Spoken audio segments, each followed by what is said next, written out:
මගේ බිරිඳට වෙන සම්බන්ධයක් තියෙනවා. මට යා අමතක කරන්න බෑ. මං අසීමිතව යට ආදරය කරනවා. බිරිඳ වෙන හීනක දැවටිලා වෙන රහ පතනව දරා ගන්න බැරුව මම කල්පනා කරනවා. මට දැනෙන්න පටන් ගන්නවා මං කල්පනා කරන දේවල් අතර මොනතරම් අමිහිරි රූප ගැලවිලා තියෙනවද කියලා. කොමුණත් අනන්ත ආදරේින්ද මගේ හිත එයා හදාගන්න කල්පනා කරනවා. එයා සනසන උපක්‍රම කල්පනා කරනවා. මං කියවනවා මගිර මට වැලි අවුරක් මහා සමුදුර තියරැල්ලක් කටු අකුලෙන් මට මල් පෝදන්න පුළුවන්. ඔය සැනසෙනවා නම් මම පිනිබිදකින් මුතු අමුණන්නම්. දිනිසුරුගෙන් සීතල දෙන්නම්.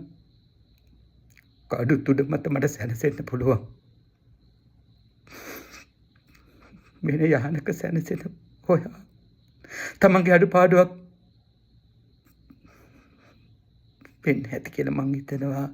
මං හිතන්නේ මගේ අඩුපාඩුවක් වෙන්න ඇති කල්පනා. මං කල්පනා කරනවා මට ඔයා නැතුව බෑ. ඔයා පරහීනක සැනසෙනවා. හිමගිර මට ලොකු නැහැ.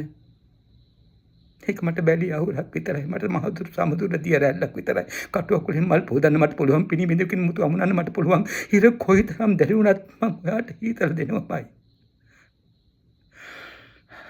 අනේ කඩු තුඩු මත මම සැනසෙන්න.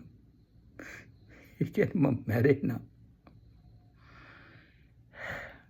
විතරත් නායකගේ මියුරු කල්පනා සින්දු අහන්න.